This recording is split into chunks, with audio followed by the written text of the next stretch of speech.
Olá, tarde feliz para você e sua família. Mais uma vez estou aqui contigo para estudarmos a lição número 1. Teremos uma série de 24 lições. Esta é a lição número 1 e vamos falar da Santa Bíblia. Isso mesmo, lição número 1, vamos falar da Santa Bíblia. Eu gostaria que você me acompanhasse até o final para termos a descoberta maravilhosa que temos, né? Eu já havia dado a ênfase de como é que vai ser as lições, não é? Hoje vamos descobrir como é que chegamos a ter a Bíblia, como é que a Bíblia foi dada a um homem, será que uma parte da Bíblia foi inspirada, a outra não? E tudo isso vamos descobrir neste estudo. Vamos orar juntos? Pai querido, pedimos a Tua presença, Senhor, para que neste estudo possamos tirar o proveito e possamos, sim, Senhor, termos o entendimento do que a Bíblia é a Tua palavra. Te agradecemos em nome de Jesus. Amém. Peço para que possamos prestar a atenção devida, porque a questão número 1 lá vai. Essa lição está baseada em lições para facilitar o nosso entendimento. A questão número 1, o que é a Bíblia? O que é a Bíblia? Abra sua Bíblia em Lucas 8. Abra sua Bíblia em Lucas capítulo 8. Lucas capítulo 8, verso 21. Isso mesmo. Lucas capítulo 8, verso 21. Aqui nós lemos. Mas respondendo Jesus, ele disse: Minha mãe e meus irmãos são aqueles que ouvem a palavra de Deus e a executam. Logo nós temos o conhecimento. A Bíblia é a palavra de Deus. Ficou claro? Jesus aqui ele disse: Minha mãe e meus irmãos são aqueles que ouvem o quê? A palavra de Deus. Então significa que os familiares de Cristo são aqueles que ouvem a palavra de Deus e a executam. Está claro isso? Vamos à próxima pergunta. A próxima pergunta é assim: como é que a Bíblia foi dada ao homem? Poxa, você já se fez essa questão? Pois é. Agora nós vamos descobrir como é que esta Bíblia chegou até as nossas mãos. Abra sua Bíblia. Primeira carta de Pedro, capítulo. Segunda carta de Pedro, capítulo 1, verso 21. Diz assim: Porque a profecia nunca foi produzida por vontade de homem algum, mas os homens santos de Deus falaram inspirados do Espírito Santo, pelo Espírito Santo. O meu querido que já está a acompanhar, por favor, compartilhe com outros para que outros irmãos cheguem a tempo de ter esta lição.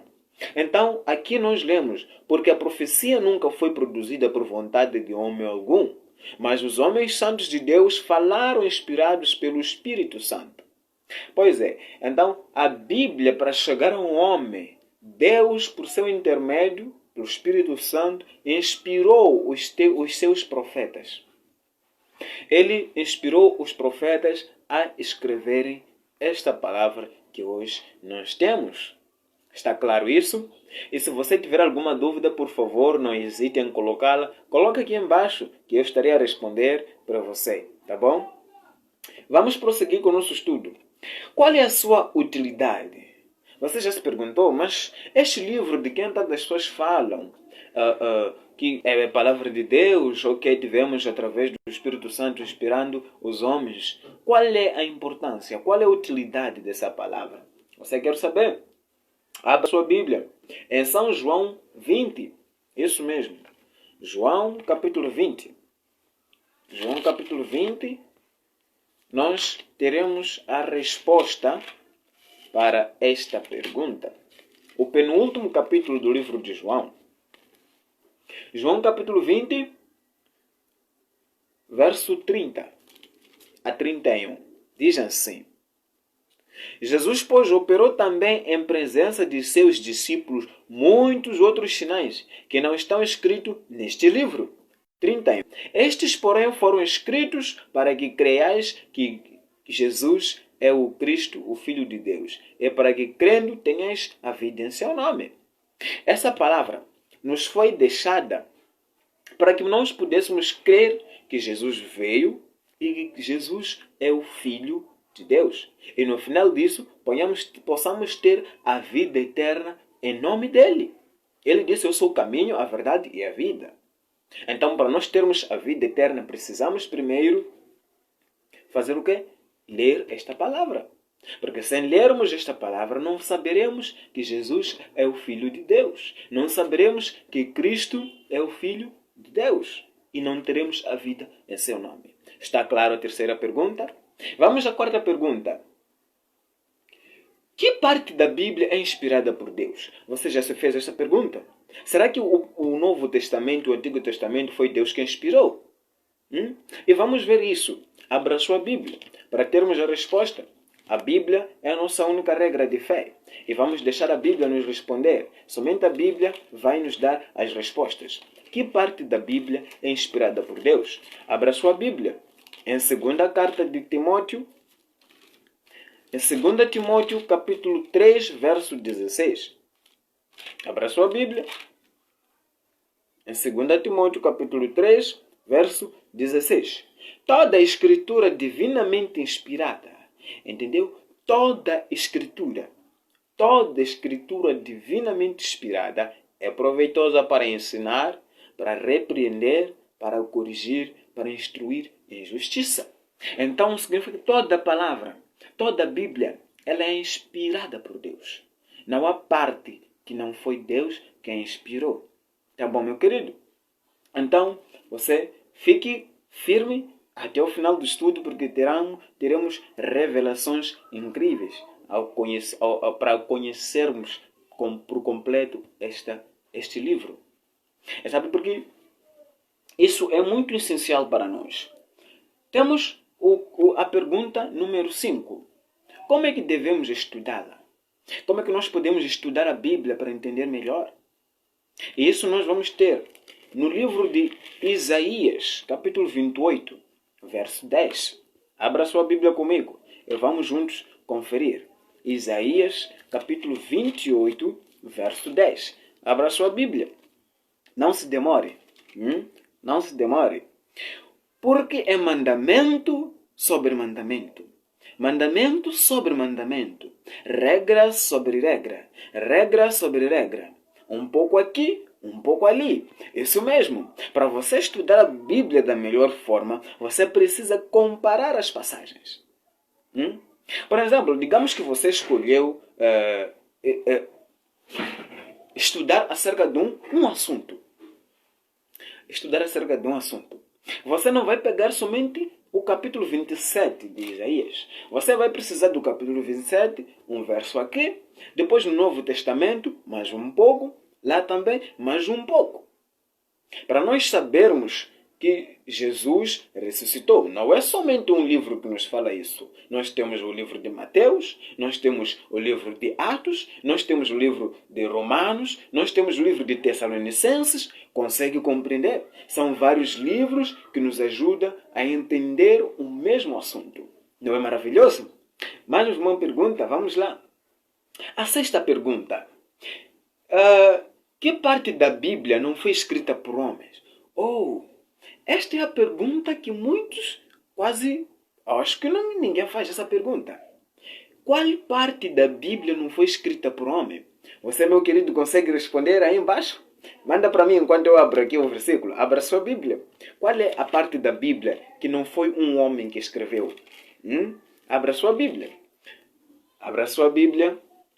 Em Êxodo 31. Abra sua Bíblia. Êxodo 31. E nós vamos descobrir qual é a única parte que não foi um homem que escreveu. Qual é a única parte que não foi um homem que escolheu? Escreva aí, meu querido. Escreva aí embaixo. Não hesite. Estamos aqui para estudar a palavra do Senhor. Êxodo 31, verso 18. E assim diz. E deu a Moisés, quando acabou de falar com ele no Monte Sinai, as 2 tábuas do testemunho, tábuas de pedra escritas pelo dedo de Deus. Amém? Os 10 mandamentos, Deus não precisou ditar ao homem. Os 10 mandamentos, Deus não precisou inspirar alguém. Ele mesmo se encarregou disso. Deus se encarregou por escrever os 10 mandamentos. É essa parte. E essa parte é muito importante. Essa parte é muito importante. Essa parte é eterna. Essa parte é muito importante. Os 10 mandamentos são esses que não foram escritos por homem. Deus não inspirou o homem para escrever essa parte. Está claro? Então vai deixando seu like aí, meu irmão. E vamos na 8ª pergunta.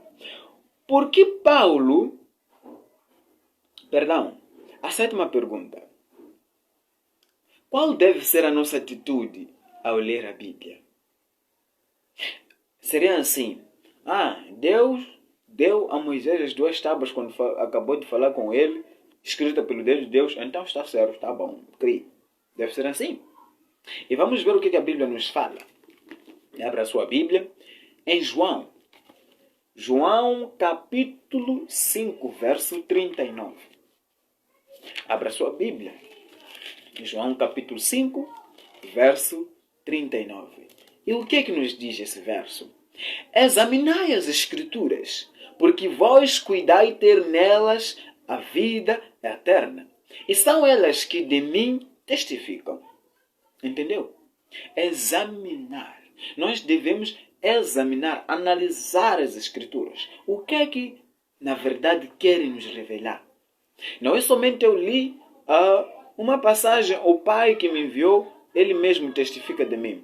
E não procurar entender como deve ser. Não procurarmos entender na real forma aquilo que é exatamente o que nos falar.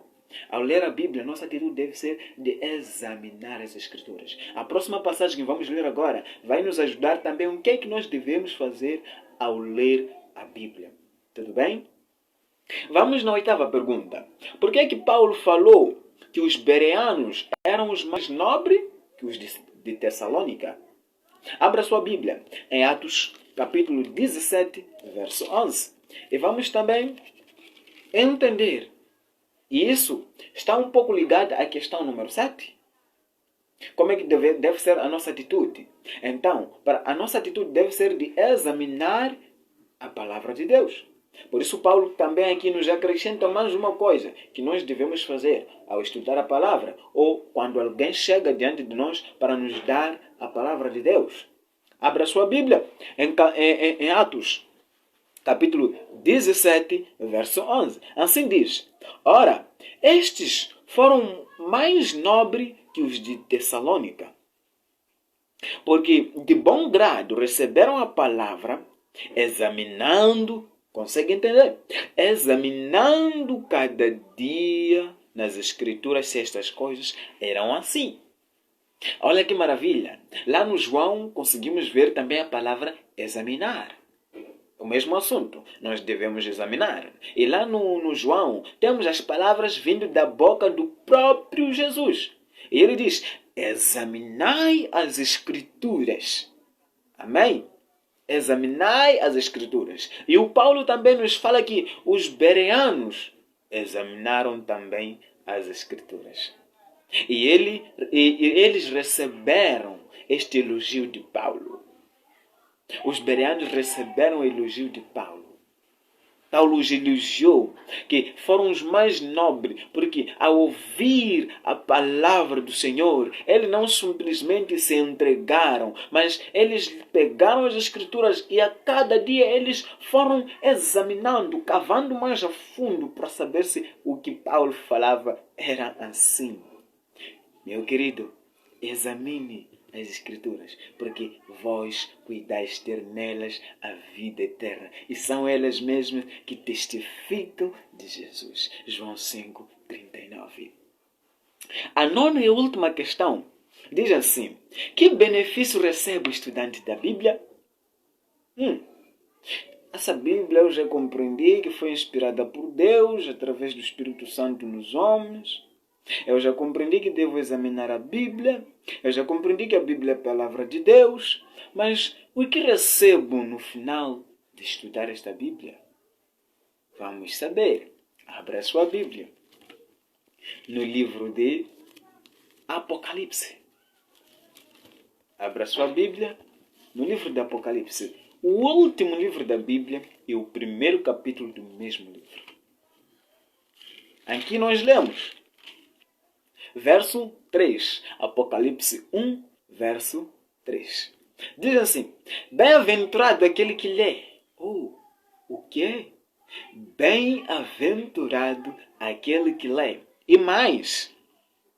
E os que ouvem as palavras desta profecia e guardam as coisas que nelas estão escritas, porque o tempo está próximo. Então, os que leem esta palavra são bem-aventurados aos olhos de Deus. E se você aos olhos de Deus é bem-aventurado, consequentemente você tem acesso ao reino celestial. E esse é o maior benefício do leitor da Bíblia. Receber a vida eterna. Porque quando a pessoa lê a Bíblia, guarda o que na Bíblia está escrito, essa pessoa tem como benefício viver com Jesus e receber a vida eterna. Quando você lê a Bíblia, examina a Bíblia, o final disso é o reino dos céus. Você é bem-aventurado aos olhos de Deus. Você tem parte, tem entrada no reino dos céus. Que maravilha! Vamos analisar alguns pontos, uma recapitulação. A Bíblia é um livro diferente, na verdade, não é? É um livro diferente, ainda que pintada por várias cores. Mas a Bíblia é um livro diferente. Essa palavra já transformou ladrões em pessoas honestas. Essa palavra já transformou prostitutas em mulheres leais. Essa palavra já transformou várias pessoas. E esta palavra pode transformar a mim e você. E eu já estou sendo transformado. E já fui transformado. E você, meu querido, por favor, leia a Bíblia. Na verdade, trata-se de uma pequena biblioteca, porque contém 66 livros. Ela é composta por 66 livros, você sabia? Temos 39 no Antigo Testamento e temos 27 no Novo Testamento. E foi escrito por cerca de 40 autores. 40 autores escreveram a Bíblia de diversas culturas. E não viviam na mesma região e origens. E num período de 1600 anos. Qual é o seu compromisso de fé assim que você teve esta lição, meu querido? O seu compromisso de fé é o que vou citar algumas frases com um espaço de você pôr o seu X. Embora não é por escrito, você pode confirmar no seu coração à medida que eu for assistindo o vídeo. Compromisso de fé. Aceito toda a Bíblia como regra, como única regra de fé em minha vida. Você aceita isso? Você aceita esta palavra como única regra de fé na sua vida? Então, se aceita, creia nisto. Creia hoje, creia nisso agora. Vamos no outro ponto. Quero dedicar tempo cada dia para estudar a Bíblia. Uau! Se você crer nisso, você aceitar isso como seu compromisso de fé, você verá a transformação que Deus fará na sua vida. Todos os dias você ter um tempo dedicado à palavra. Você estudar a Bíblia. Você será bem-aventurado. Que maravilha! Que maravilha! Farei todo o possível para colocar em prática seus ensinos em minha vida. Uau! Se você fizer isso, tenha certeza que Jesus vai escrever o seu nome no livro da vida. Se você ter a Bíblia como sua única regra de fé, você dedicar um tempo todos os dias para estudá-la e pôr em prática em sua vida, tenha certeza que o Espírito Santo vai ser teu amigo, teu conselheiro. Escreva seu nome, escreva a data e me envie. Eu irei orar por você. Eu oro por ti, você ora por mim. Deus age por todos. Meu querido, infelizmente chegou no final do vídeo, mas graças a Deus podes acompanhar no final. Que Deus possa abençoar. Próximo sábado, sem falha, teremos o segundo estudo. E você quer saber a beleza da criação? Este é o tema. Deus te abençoe. Fique na paz. Possa te abençoar sempre.